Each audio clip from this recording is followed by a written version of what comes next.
Awesome. Thank you, everyone. So good afternoon and welcome to our very first meeting of the Social Recovery Task Force.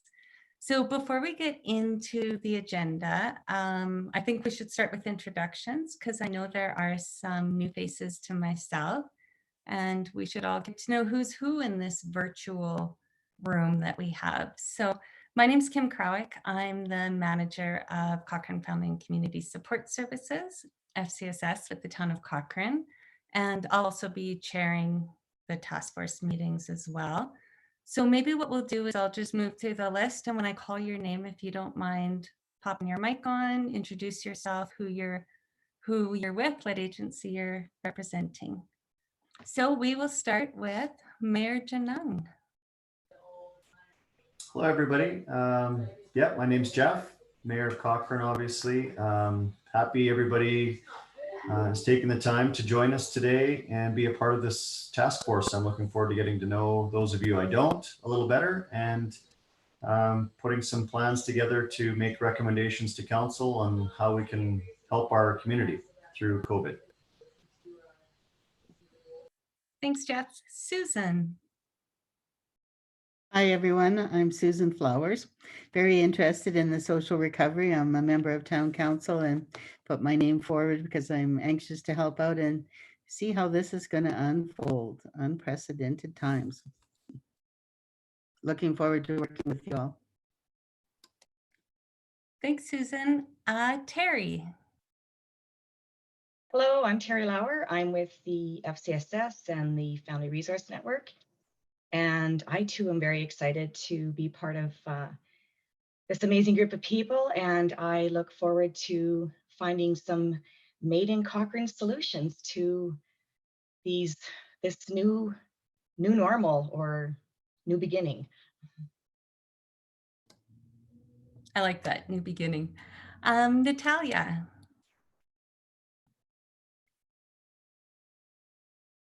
Oh, Natalia, we can't hear you.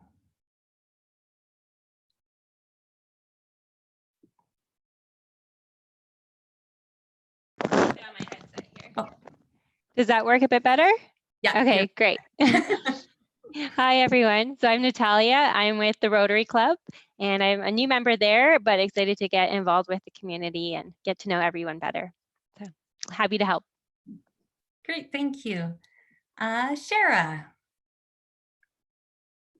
Hi, everybody. I'm Shara Nicole. I am the program manager with Helping Hands, and I too am really excited to be part of this committee. So. Thank you. Jan. Jan Tracy with the Cochrane Activettes, and we are kind of in the thick of everything. And Lauren.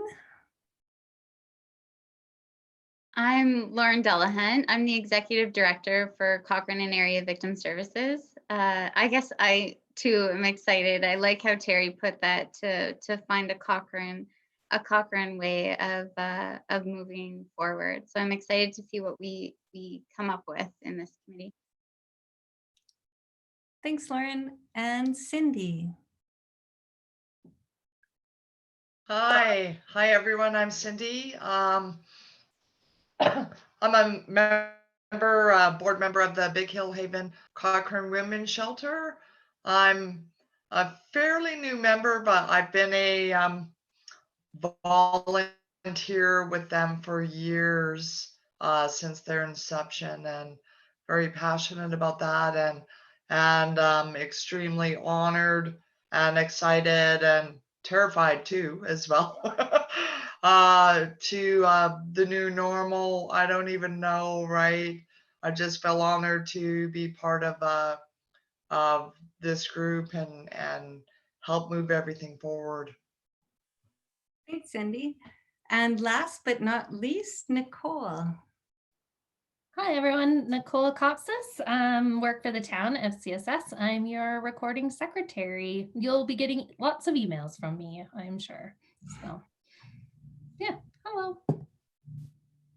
Great, thanks, everyone. I think I'm really excited about the task force. We have an amazing group. I've worked with a lot of you in different capacities, so I know the passion that's in this room, and we have a really dynamic group, and I think we're going to come up with some really, really innovative ideas. And like Terry said, some really cool made in Cochrane kind of ideas. So everyone should have received an email from Nicole with a package, including the agenda and a whole bunch of other attachments for your reading pleasure. Does anyone have any additions or deletions to the agenda?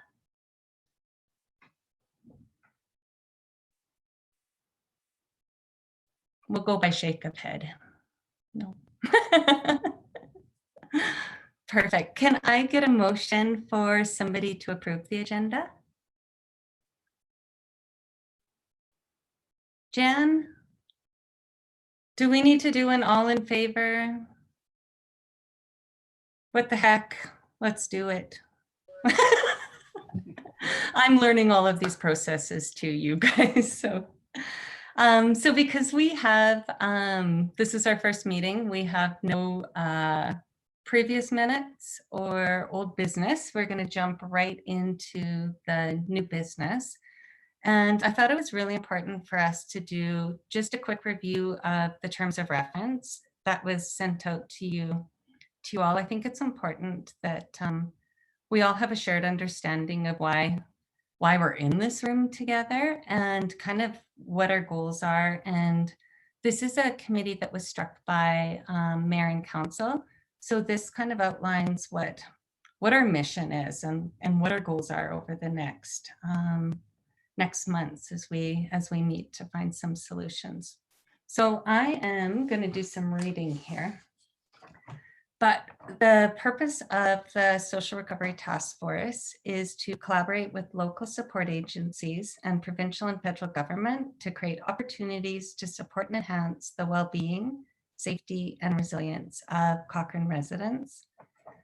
We will work together to conduct environmental scans to identify service gaps and emerging needs, provide advice about social issues and identify priority areas, increase awareness of social issues, and hopefully raise the profile of the services and resources that are available for Cochrane residents, build and support networks and systems for all Cochranites, bring together people and agencies supporting residents to collaborate and coordinate response and recovery, advocate for programs and opportunities to support the health and wellness of Cochrane residents, assess funding needs and work with other orders of government on funding supports required for our town or partner services, as well as work collaboratively with the Economic Recovery Task Force.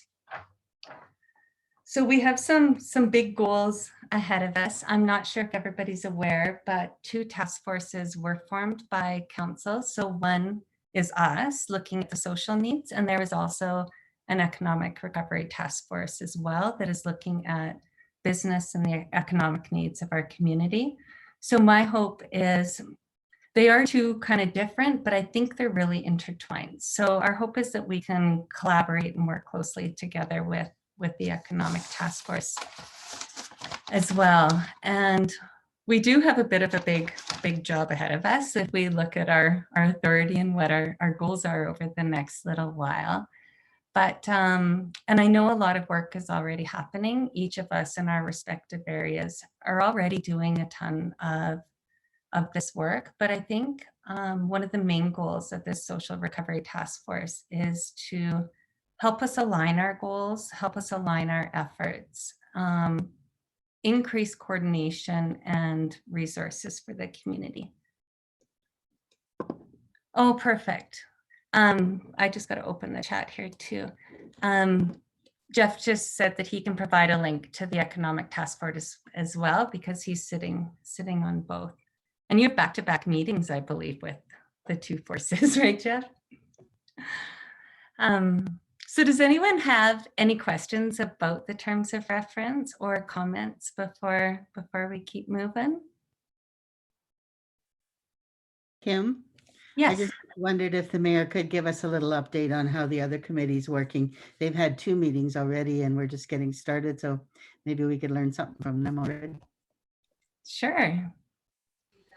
Thanks, Susan, for the hot spot. Yeah, we've had 2 economic recovery task force meetings to date. The last one was last night, yesterday. I'm having trouble keeping track of days in all of this, so you'll probably hear that from me more often than not about what day it is. Feels like Sunday, working Sunday every day. Economic task force met. We had a similar meeting to this at the onset where we looked at our terms of reference, introductions, that type of thing. And then what we've added to each one of our agendas going forward is a roundtable where we have a discussion from around the group where we all, and I think why council picked this particular makeup of people is that we all have different connections into the community. And that task force felt it was important that we give each representative a few minutes every week to just kind of your take on what's happening in the community from your perspective. So we've added that going forward. We've decided to do a survey.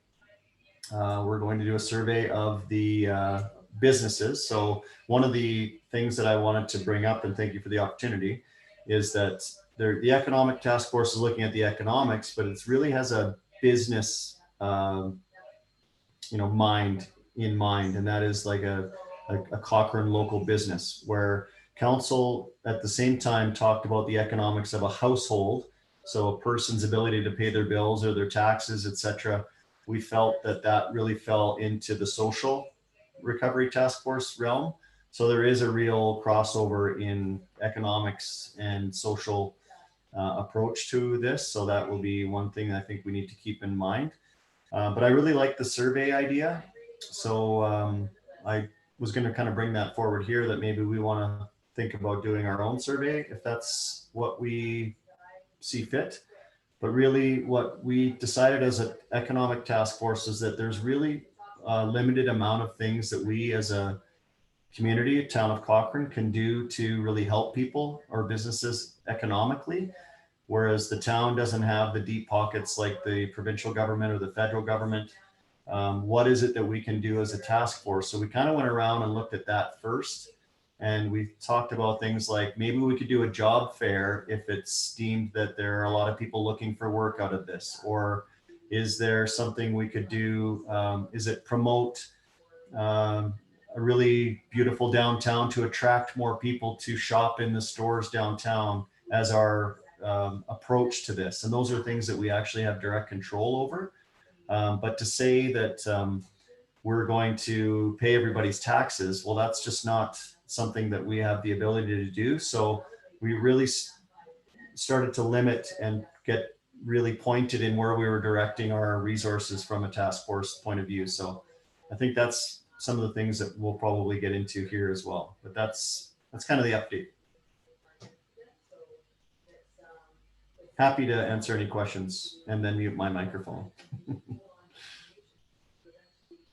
Does anybody have any questions?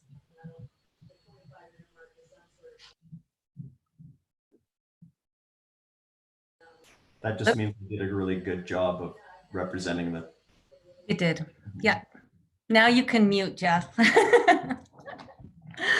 Awesome. So the next thing on our agenda is reviewing the code of conduct. So you would have also received this in your package from Nicole as well.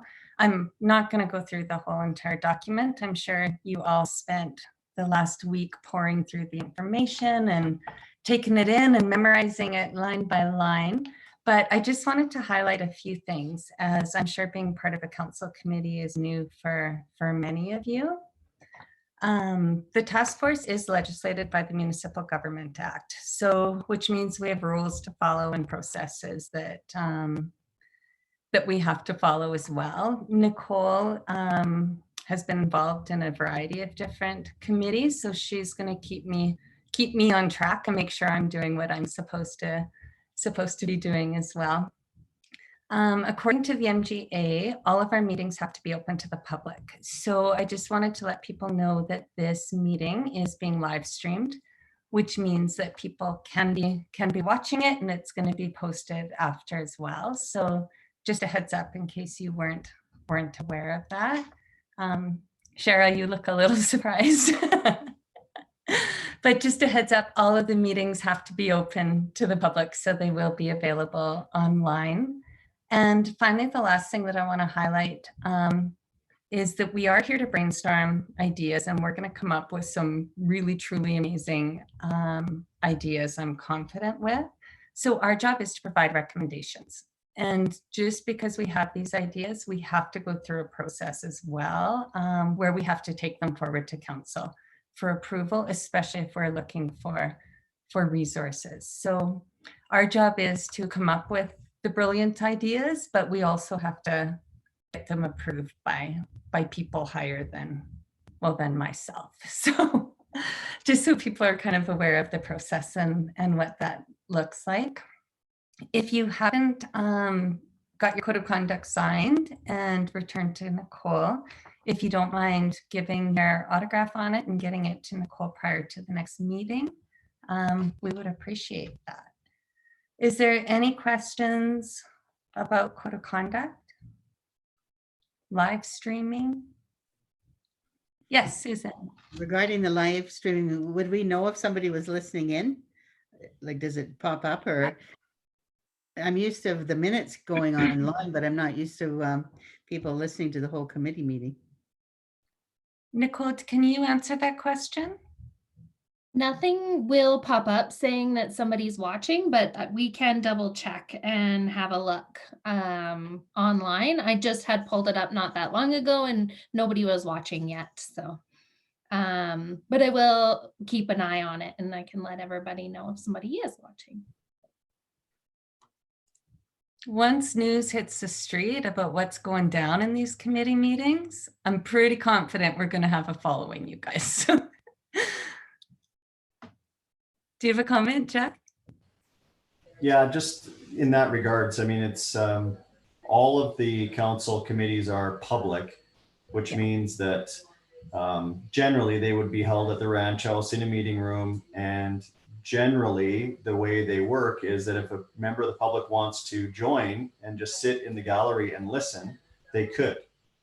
So because we're in these times, we've obviously had to do this virtually. So the Municipal Government Act, from here on known as the MGA, so I don't have to say that again, has provided this venue so that we have to actually stream it out to fulfill that. So that's the only reason why. And I don't anticipate people will really tune in until, as Kim said, we get rolling and have these cool ideas. But it is something to keep in mind as we talk, that potentially someone could go back. I would imagine it's probably the press that would have interest in this, and you may or may not be quoted from these. I found with council meetings, as we've streamed them, that I won't be phoned for a quote anymore. They'll just take it off the live stream. So just to keep that in mind, that and not to inhibit any discussion, but your words could end up in the paper. Not a threat. And no pressure. Does anyone have any comments or anything on that piece before we move on?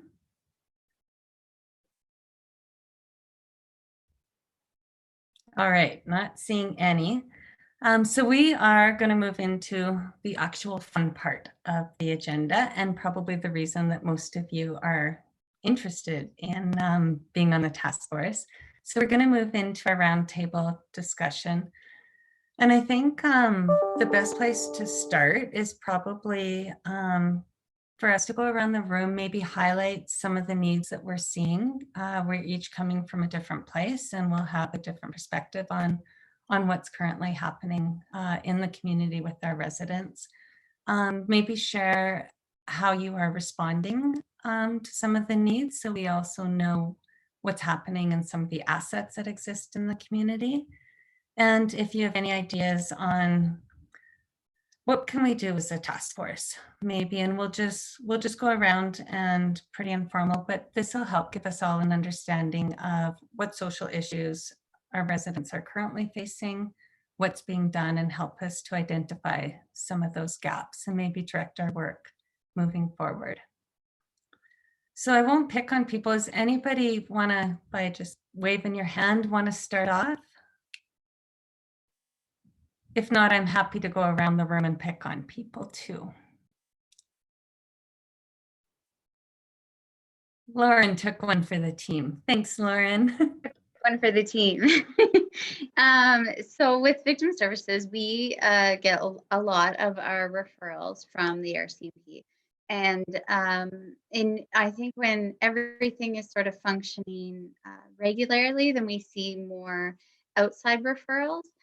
Without any hard statistics or anything, I think that more of our referrals currently are coming from the RCMP solely. I am seeing an increase in, again, not statistically, but just kind of looking at the files of more mental health concerns. So that is one that's coming out for us. I think being able to support our clients and know that everything at some point is going to start going back to a new normal, and seeing how we can continue to support people, because I think we're seeing issues rising right now, but it's not just the short term. We're sort of in this for a marathon. So what are the outcomes of COVID going to be down the line? And I think just taking some steps so that the community knows what supports are available, what everybody's services look like, and how to quite easily access those services are important for us.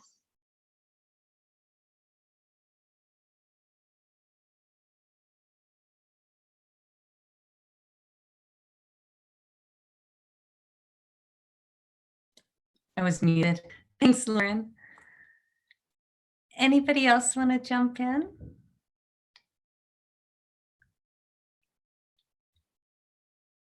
Jen? Hi. Hi. I thought it was good to follow right after Lauren from the Victim Services, being a board member of the Big Hill Haven Cochrane Women's Shelter.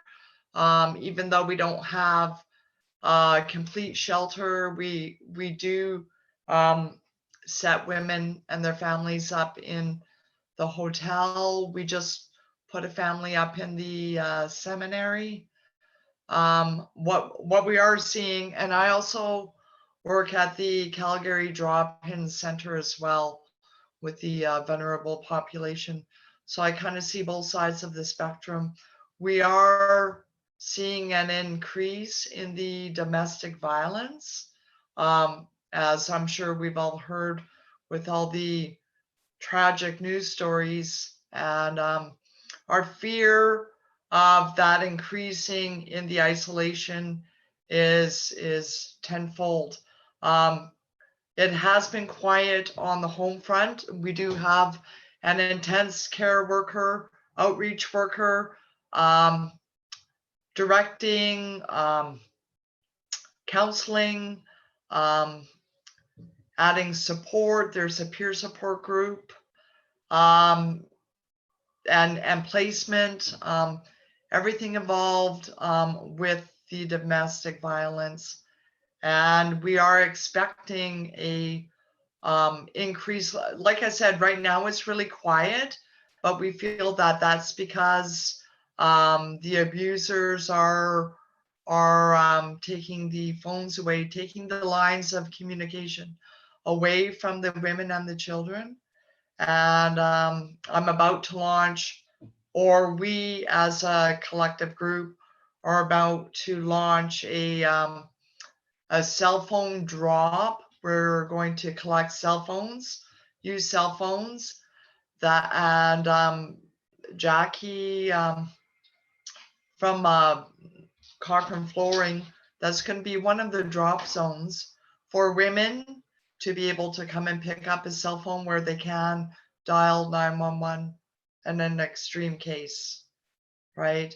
Among other things, just the fundraising is down. It's really hard, but we're trying to collectively get the the peer number out, the chat line out for everyone, and the cell phones is the next, where women can pick these phones up and be able to get help.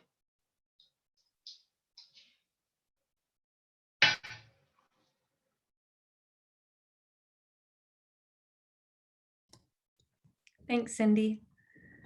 Jan, you were ready to speak. Do we want to move over to you? Sure thing.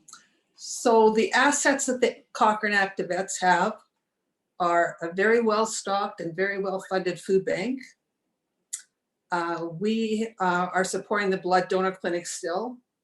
We just reopened the clothesline, so if somebody needs clothing, we can provide that. We are still delivering the fresh meals with Helping Hands are delivering the frozen meals as well. So that's our other programs. The needs that I see are increased demand in the food supply. I think communication needs to be addressed. I don't think what I get out of my other members in the club is that communication needs to be increased. And I think we need to make sure that we're reaching everybody in need. I don't think we're doing a great job of that yet.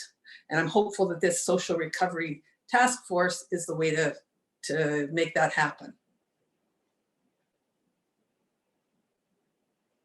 And that's it for me.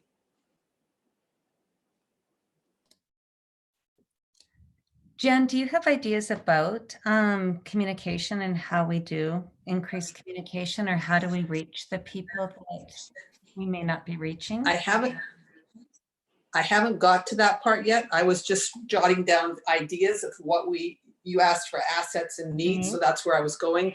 I will certainly give that a lot of thought in the next little while. I still haven't seen in my mailbox that postcard that we were doing. I don't know if everybody else got it or not yet.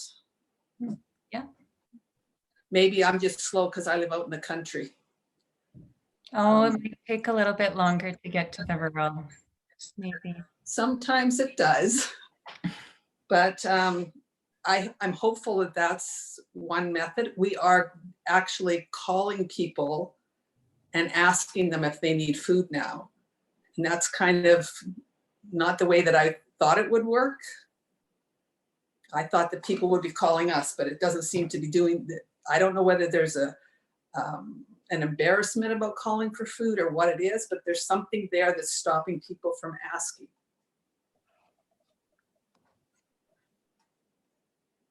So that concerns me. We have gotten fairly good response on all the phone calls that we've been making.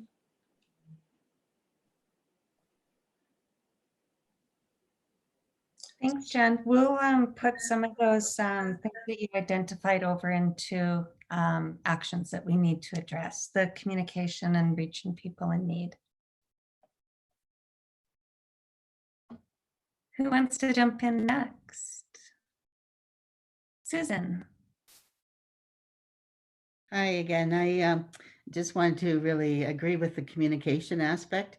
I think there's a ton of things going on in town, but it's hard for everyone to know what's happening. I love the cell phone idea. Would like to help communicate one if we could. But I just wanted to mention that it's my turn in June to write an article in the paper. And so I'd like to do it around this whole task force and communicate whatever it is the group would like to say by then. And for me, seniors have been really vulnerable through this whole time, especially seniors that are single, living alone, and they're lonely and don't reach out for help when they need to. So I don't know what the answers are, but it's a big one. And that's about it.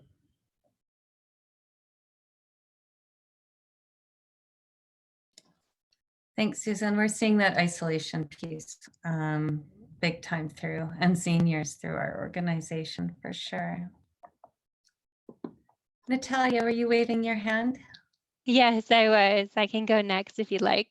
For the Rotary Club, I think we're trying to find ways to help the community feel join together. And so we reached out to do hot lunches for the frontline workers just to show them support through this time. So we've done 2 in May, and we're planning to do a couple more in June, but we're still looking for ways to help find support for them and for just the community. So far that's the need we have found. Great, thank you. Shara.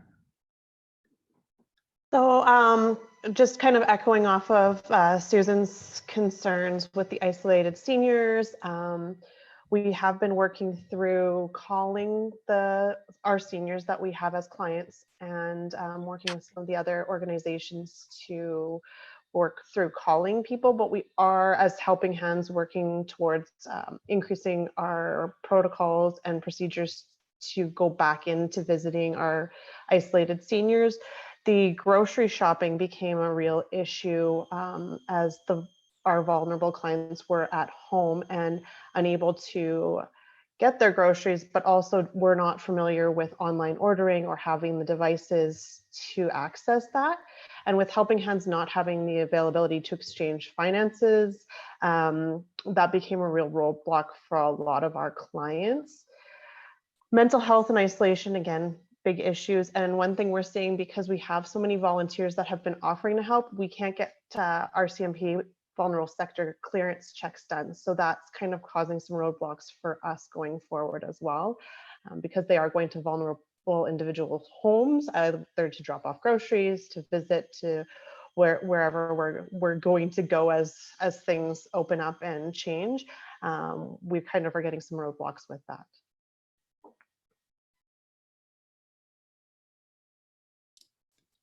Thanks, Shara. I can go next. Or maybe I'm last one. Maybe I have to go now. I'm just going to piggyback on, I guess, echo off of from what Susan was saying as well as the others regarding, mental health issues that arise for many families as they live together, and the isolation, and especially when you have young adults that are in the home who have varying abilities, maybe on the spectrum disorder, autism, or developmental disabilities. So some of the calls, and I don't know if they're themes or trends at this point, but some are wondering if, they've used the Spray Lakes as a connection for their children, and not just so much as an outlet, but as a mental health connection, because they've used the therapy pool and the facilities there. So some are inquiring about, are any provisions going to be made to allow for our children, because of the added elements in response to being isolated and being confined, and what they need in terms of their mental health, or are any accommodations going to be made for that? Another concern that's come is with respect to actually older adults calling about their aging parents. So because of COVID and what it's brought to the forefront is not just the fear, but fear of living far from your aging parent. So we have received more calls than usual asking, what does Cochrane have available for seniors housing? My mother, my father, my parents live in Saskatchewan, Ontario. There's no close family nearby. I want to move them closer to Cochrane. What is available? The other question is, do we have any facilities or housing facilities that aren't large nursing home styled venues for aging parents? Do we have smaller housing facilities available? So that's been another ask. And Jan, you covered the food hamper. Oh, the other one was the transition to adulthood age group. And this might tie in with the Helping Hands. Through the COVID money, there is some money that's available for young adults if they are helping to volunteer with organizations, so long as the connection is related to helping out with COVID.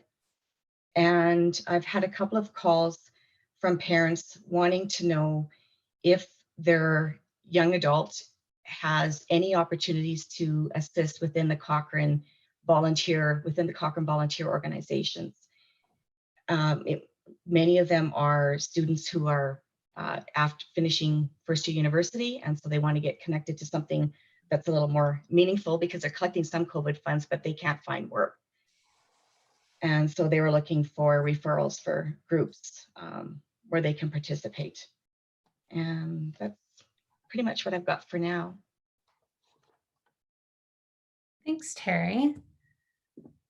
I think Mayor Janung, you're our last one. I'd like to go last. Yeah, really good thoughts from everybody. It's interesting to hear everybody's. This is exactly what I wished I would have looked forward in the agenda when I was talking about roundtable for the economic task force, because this is exactly what we were doing. So happy to hear all of this. Maybe not happy is the wrong word, but interested to hear everybody's take on challenges and barriers. From my point of view, I think, and everybody touched on a lot of them, communication has been a big one for me as well. Not just what's available, but what the town's doing too. I think we've had some challenges in how do we reach everyone, to your point, Jan, about how is it that everybody is hearing all of the messages. And so that communication is a good one, and connecting people to what are some of the things that the province and the federal government have put forward, whether it be the youth funding for volunteering, or even just the wage subsidy program. I think a lot of businesses are trying to get that, but what is it that's available to individuals? And we're not going to be able to provide the funding, but we could provide the conduit to a one-stop shop. That's kind of my hope, that we can provide that resource, and maybe FCSS is already doing that, but then we highlight that through our communication, that is where anyone can go, whether it be whatever the barrier or whatever the issue is. What I'm interested in too is that what this task force can do in regards to recommending to council what town services that we should be focusing on. Council on Monday night, for example, is talking about future funding for the rec center. I heard someone say already that rec center is something that people are looking forward to or that they miss. So, and I'm not being doomsday, but if council decided to not fund that, what does that do to mental health in the community? What does that do to opportunities for seniors to go walk, children at daycare? Like, there's a whole bunch of ripple effects from that decision. So I hope that we can provide some guidance around those types of services. And Susan's going to laugh at this, but I've been talking about Flowers on Main Street as an example of a small financial burden on the community, but like as far as finances go, but is it something that maybe, would be easy to cut if you're looking at finances as dollars and cents and how can we save money in these trying times? But maybe that's something we actually need to be putting resources to, and making sure our downtown and our community is even more beautiful when we're allowed to go out and enjoy it, or attracting other people to the community just to increase mental health. Obviously parks and open spaces are going to be, more important than ever. So is that some place that we should be, cutting back on? So recreation, parks, Flowers on Main Street, all things that my personal point on that is I think we should be funding that stuff right now more than ever. But that's not everybody agrees with that approach. But so I would appreciate some insight from the group on that in the coming weeks. I think that we need to be looking at short-term, medium-term, and long-term goals, so that there's obviously, this is going to be, and it has been, a fluid and dynamic situation that changes almost daily. It's been very difficult from a community standpoint to, close down parks, close down eco center, open parks, protect people. You can't go here, you can't go there now. What is it that, so what can this task force do in the short term? what can we look at for longer term? Because as this wears on, there's going to be different social needs, and maybe they're not emerging yet. Like, for example, we had a report from our financial department on one of the things that council did was defer tax payments and utility payments until September. So we asked the question, how many people have actually taken advantage of that? And I was surprised at the number. It was quite low, that there has not been that many people that have, you know, I think it was, do you remember the number, Susan? It was around 38 or something. It was very low. And we've actually had an increase in tax revenue in the same period from last year. So it's not that the town is actually hurting for revenue right now, but is that the case going forward? Maybe people are expending their savings at this time, and we'll see a lag in this, and maybe next year we'll see more people that are NSF charge coming back on their tax account. So that's what I mean by long-term goals. And it would be my hope too, that if there's, and I can't see why we wouldn't have great value coming out of this task force, that maybe this is something that we continue on into the future if needed, past our mandate. I mean, I'm leaping way ahead of us into January 2021, but I do see value in having these outreach, programs where we connect. Maybe it doesn't have to be as often, but maybe in the future it's monthly, where we just get together and have the roundtable again, and then make sure that the things that we put forward are actually being adhered to. And that's my take. But mental health really is what I've heard from many, many residents at all times of day and night. Thank you. I agree. I've kind of made a list as people were talking as well, and I've reached out to our team to get some information on what are they seeing, what are they hearing. Mental health is big. The social isolation piece it's taken a toll on people. We're not wired to sit in our houses and even this, well, yes, we're interacting. It's just different than that human connection piece. So definitely mental health was highlighted by a number of different people across all age demographics. Youth was brought up as a concern because our youth are unable to access their social networks in ways that they traditionally have. There's no school. We have kids missing grads this year. We have there's a whole bunch of big things that are happening in our kids' lives that we just need to watch, and we need to monitor that piece. Our seniors too is huge. And they're a difficult group because they don't necessarily have the same access or ability to use technology like our younger youth might. So we're working on some of those things, and we do have a fairly creative team that's put together virtual, they do Zoom, like Zoom, the actual thing that we're on, classes where physical activity online, and we're getting a high number of seniors out, but we're also, to your point, John, we're missing a whole bunch of people as well. So technology is a thing. Everyone, you need to have access to computers or phones and internet to be able to participate in society now. So what happens to those people that don't have it? We've touched on a lot of the things that we've talked about as our team family conflict, those kind of things.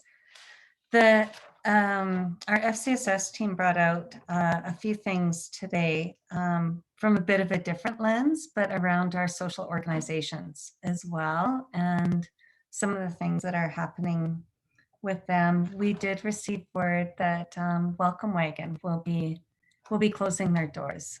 So we just received that this week, which is really unfortunate. And I know we are worried about some of our businesses and that economic piece, but I think we also need to think about our nonprofit organizations as well, and how are they going to fare through this. Renita, one of our team members that works directly with organizations, mentioned that a lot of the people that she's talking to are concerned about what this new normal is going to look like, and what is funding going to look like if we aren't getting back to in-person delivery. So organizations are concerned about sustainable funding.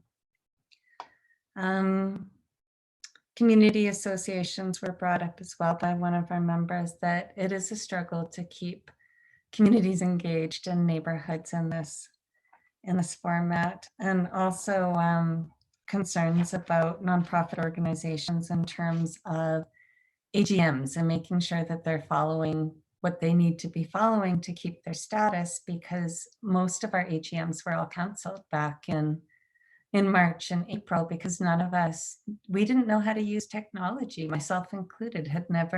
I'd never done this before in March, right? So we're looking at ways to support our organizations as well, and we're bringing in some board governance workshops, which may be of interest to you in this room. So how do you govern in these new times? And we're also bringing in speakers on strategic planning for organizations as well, to do some strat planning maybe around this I hate the word new normal. What did you call it, Terry? New beginnings.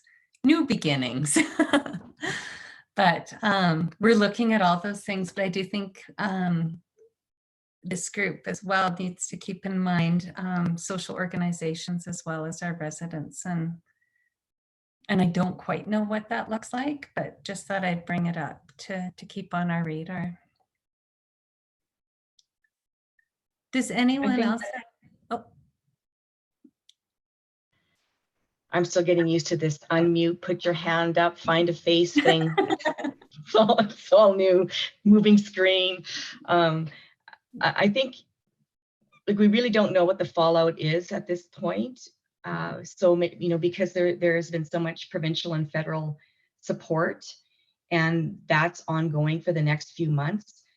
So that could be, I mean, that could be why we don't have as many individuals accessing hampers.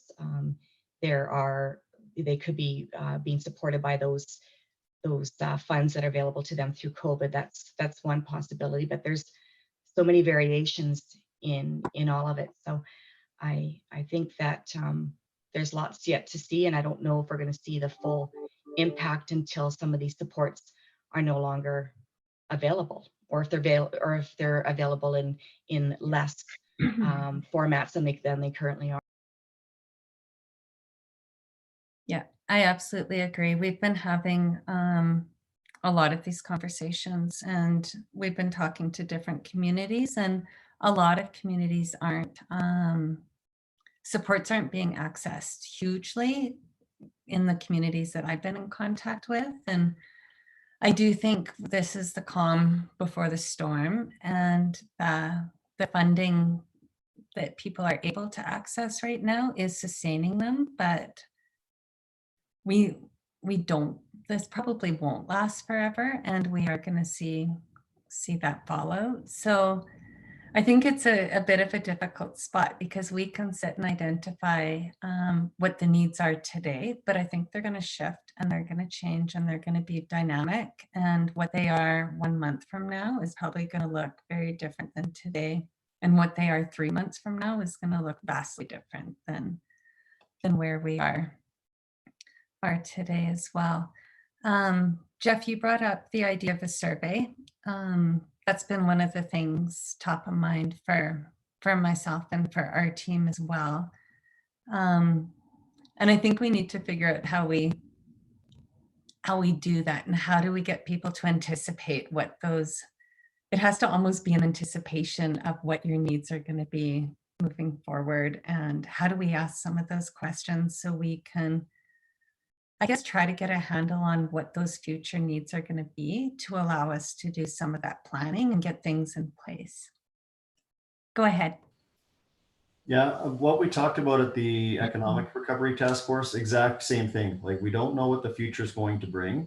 So we're working in 4-week increments. So our approach from that task force is going to be multiple surveys or multiple engagements. So we're going to start with one, which is, and we pared the questions down. We started with 25 questions, and then we realized quickly that we were asking a whole bunch of nice to know things. How many employees did you have? How many are you losing? Well, really, what can we do about that? So we pared it down. I forget how many I think we're down to 10 questions, really specific. What can we do to help type of things. But our plan is to have this go out almost immediately. So I was hoping that maybe we could piggyback on with this task force and have one survey, but we probably will miss that window. But that's okay too, because they're completely different. But in the future, we may do a phone call. We might do a Facebook Live thing. We might find some other way of engaging people that maybe didn't, and to the point earlier, like so that we reach everybody that we can reach. Not everybody's going to answer a survey. Maybe some people will do a telephone call-in thing, or you know, there's other opportunities that we can do in the future. But it is going to have to be an ongoing engagement process to keep identifying the needs as they arise and as things shift. Oh, and the other thing I would add is that I'm in contact with other communities across Alberta. It was weekly. I missed a call here yesterday, I think, whatever day it is, last Thursday. So there's 21 of us mayors that communicate across Alberta in mid-sized cities, similar to Cochrane, all the way from Grand Prairie, Airdrie, St. Albert, Lethbridge, Red Deer, and everybody in between, Stony Plain, etc. They're all 15,000 to 100,000 people. And they've all the communities have set up similar type task forces as we have. And we would like to share a contact, and so that we're all kind of engaging across the province. We're going to have our own Made in Cochrane solution, because we'll have different needs with our proximity to Calgary, et cetera, but there's probably a lot of things that other communities are experiencing that are the same as us. And then it would be nice to share what their approach to helping their residents are, so that maybe we don't have to always recreate the wheel, and then we can implement something that somebody else is, or they take one of our ideas and run with it in other communities. So I think that's important, that we don't have to put the entire world on our shoulders, that we have. This is happening to the globe. So you know, one of the things we did with our survey with the economic task force is Mike, with his economic development background, went into other communities' economic development associations and found a survey. And that's where we started, was just plug, you know, copy, paste. And then that was where we started our survey from, so that we don't have to come up with all the questions ourselves. I'm going to mute again. I ramble. No, that's great. What are people's, I'd like to throw it back to the task force. What are people's thoughts about conducting a survey, or maybe regular surveys similar to what the economic task force is doing? Susan. Hello. I really like the idea of the survey, and I'm thinking about Alberta Mental Health, or whatever they're called now. We should have maybe involved them and asked for a participant on this group, since mental health is one of the bigger issues. Maybe we just involve them down the road. I don't know what others think, but that was one thought. And I wanted to say the yoga was excellent online. There was 27 of us taking it, and it worked out really well for those seniors that do know how to use technology. It was awesome. I did hear that Home Treasures is opening on June 1st. So I just heard that today, so I thought I'd share it. And vulnerable record checks. I'd wondered if there's a way that we can Helping Hands get them done quicker, whether it's through victim services and talking to the RCMP, or the mayor's office somehow connecting with the RCMP to share how important it is, or deploying some of our own town staff to help get them caught up. I'm just thinking there must be a way to stay caught up on those. They're really important. Anyways, back to the survey. I think it's a great idea. Thanks, Susan. Anybody else have feedback on the survey? Lauren. I think again, it is a good idea. I also believe that tying it back to the communications piece, because it is a lot of work and we want feedback. So just making sure that we're going through the right channels and all being on the same page of trying to get that information out to people. So we're getting accurate reporting back. For sure. If I could add just one last thing. Sorry, Jan. We're utilizing the resources of our communication department. So that would be one way. I know that that's potentially limited, but then what the Economic Task Force is doing is it'll go on letstalkcochrane.ca. It'll go out through all the communication channels that the town uses. But then also we're relying on our task force membership to then reach out to your own resources on your own, however you deem or seem fit. So it's not that we have to do all the work here. We're an advisory group that can reach back into the town resources for assistance and guidance. Great, thank you.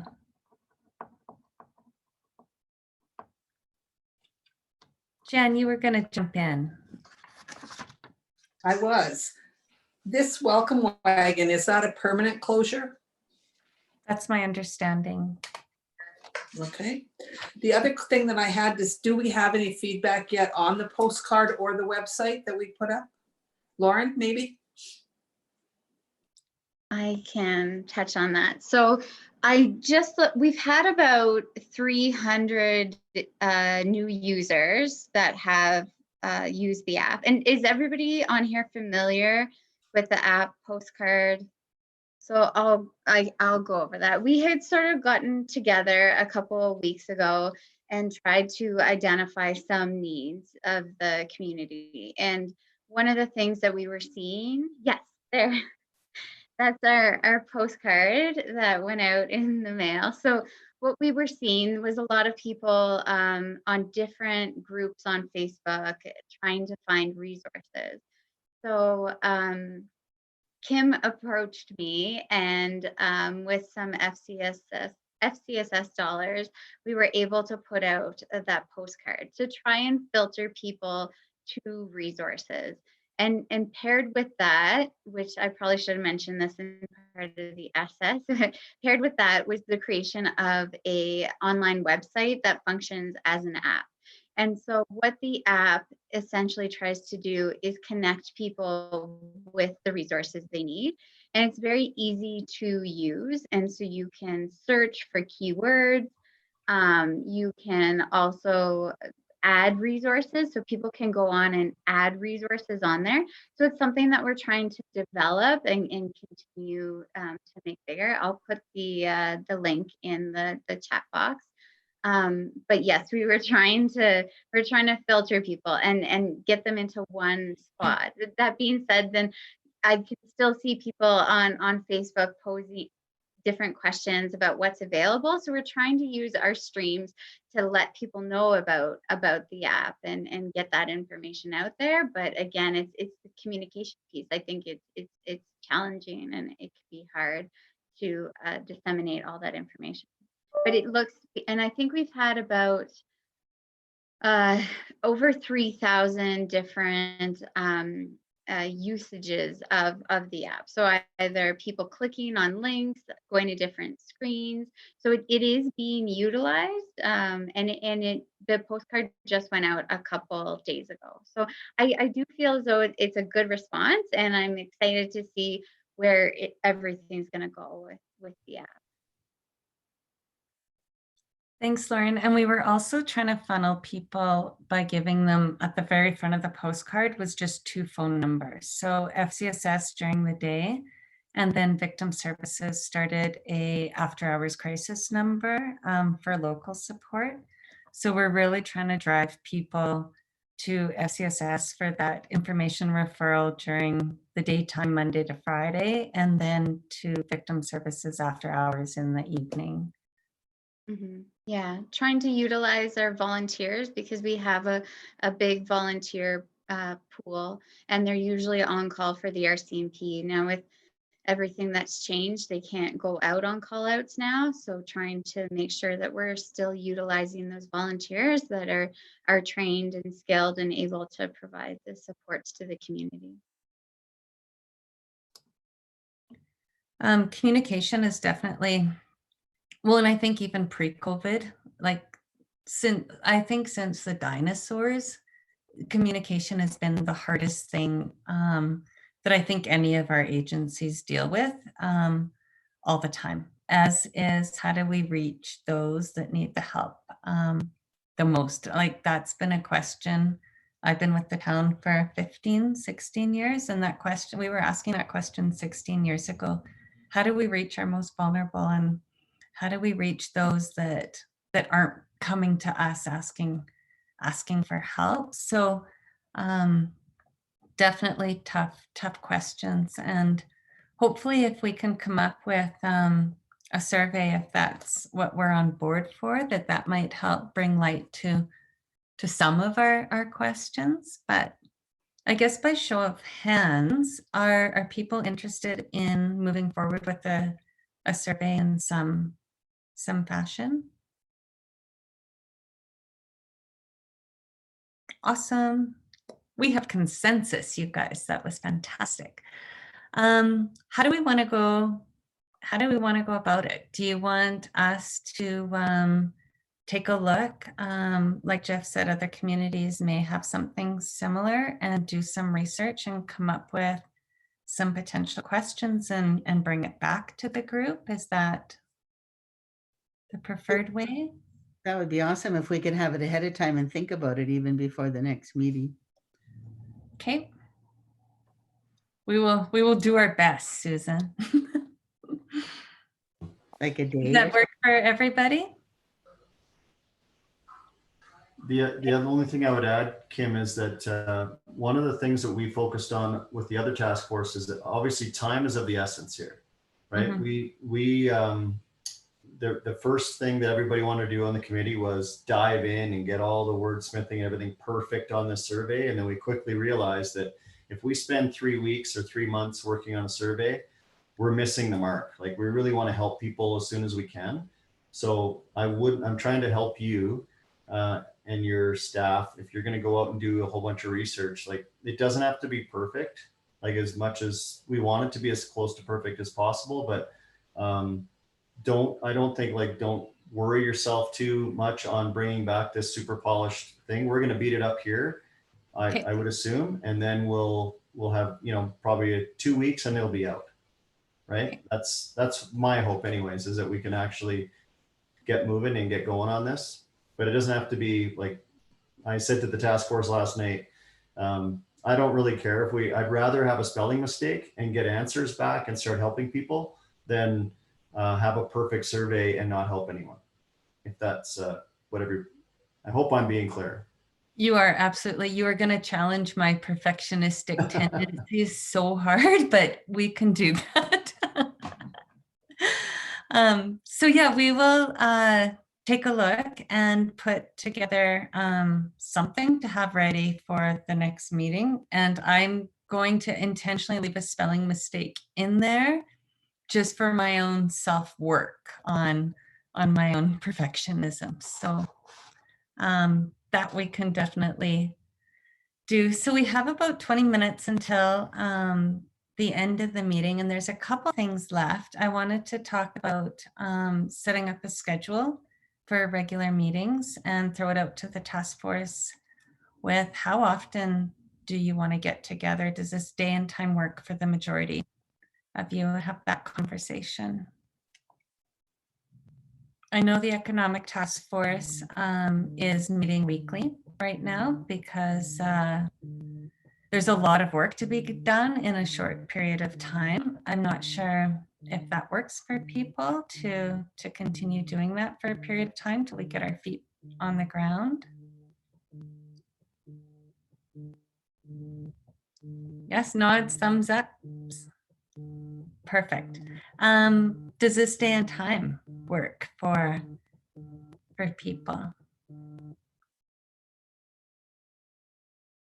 Excellent. You guys are making my job really easy. Do I need to motion that, Nicole? Can I get a motion for us to meet weekly on, it's Thursday, I believe, at 3:30? Terry, were you motioning me? Perfect. All in favor? We're all happy? Awesome. And agenda items is something that I wanted to talk about as well. As chair, I'm responsible to put the agenda together. I don't want to do that in isolation. Wondering if we should have some standing agenda items that we want to keep on the agenda, or how we want things to go. We can email it out prior for you guys to submit agenda items, but what's going to work the best for this group?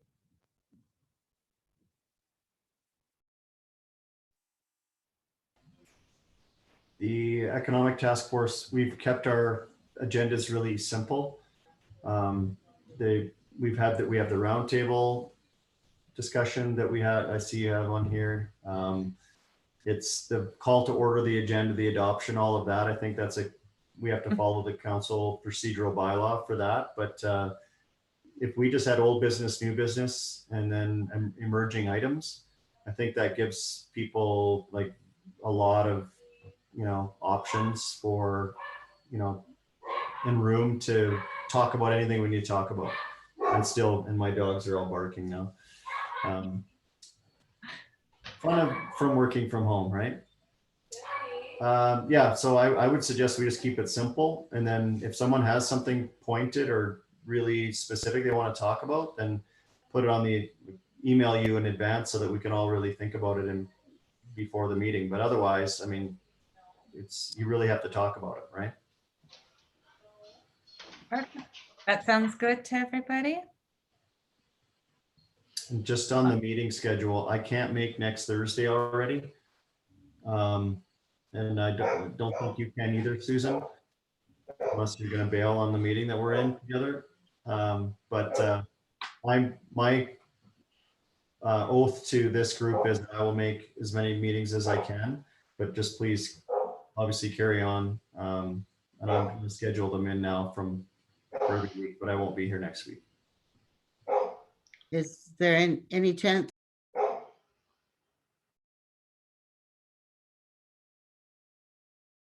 Sorry, Susan, you're muted. Sorry, am I unmuted? Yep, you're good. It says mute. Oh, anyway, any chance we could change the time for next week then? Yeah. Should I mess people up? Either 1 o'clock, would that work for you, Mayor Janong?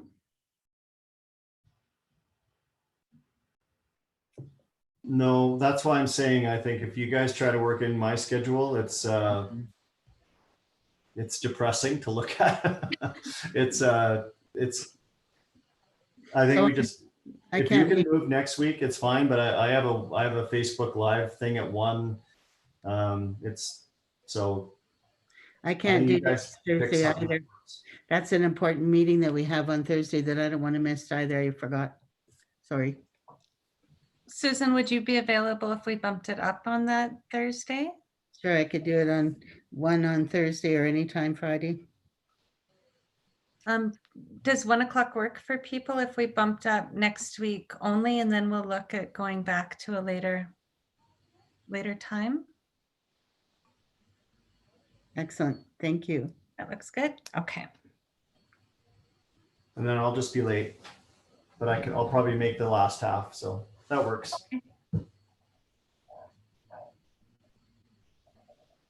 Great. So the last thing on our agenda that I had was next steps. I think we've talked about some of that already. It came out in our conversation with survey and us going back and doing a little bit of work, putting together some imperfect questions for me to come back with next week. Is there any other ideas for initial next steps that anybody has?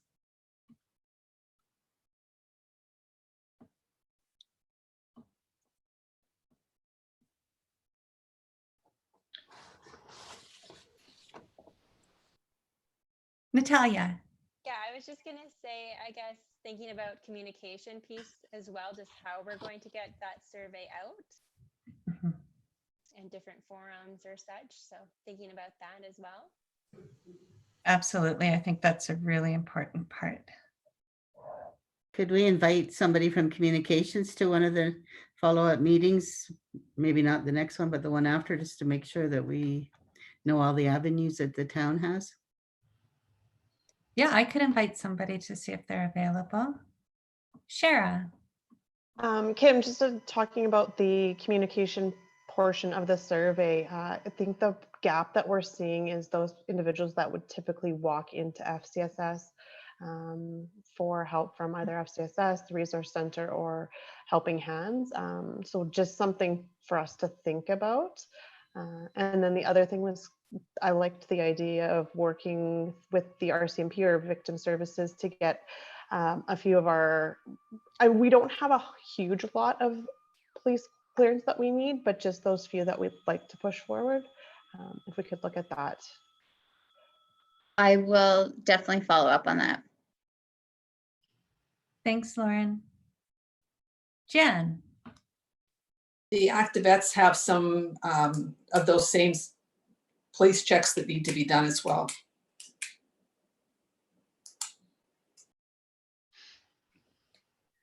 Are they still completing the criminal record checks right now? It's just a slow process, or has it been officially paused for a period? It might be a bit, so I'm not positive. It may be a bit different for volunteer, but I know that they were still completing them in regards to employment, because they cannot impede anyone's employment. But I'll double check on where everything's at with the volunteer side, because I'm not sure. Great, thanks, Lauren. I read in the paper or somewhere that they were only doing employment ones, not volunteer ones.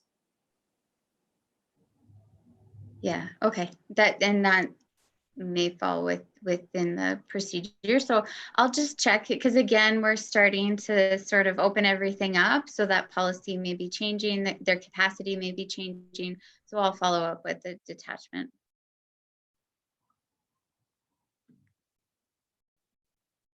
Any other final thoughts from anybody?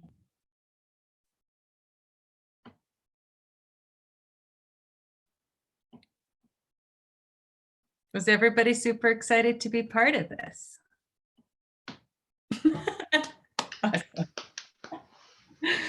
Fantastic. So we will get to work on some survey questions, and we will send out a meeting invite. So next week it'll be 1 o'clock on Thursday, and then following that we'll go back to the typical time, unless you prefer to keep it at 1. Like we're open here, you guys, whatever meets.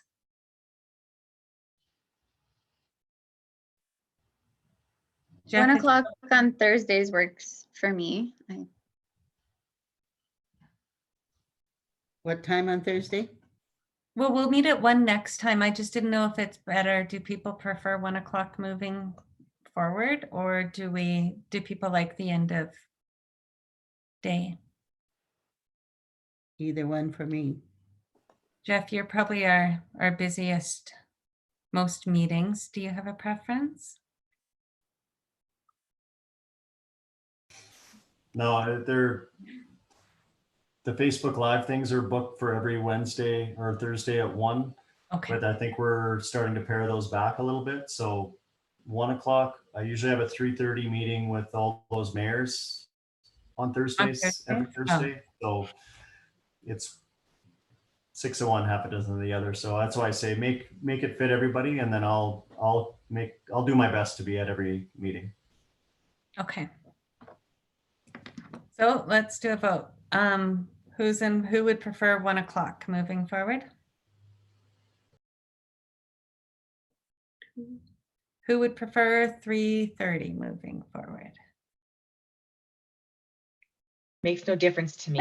Then the rest of you don't care. I just move my calendar around. Yeah, it's just moving parts all the We had a few people excited for 1 o'clock, so we can look at doing a 1 o'clock meeting moving forward if that works for people.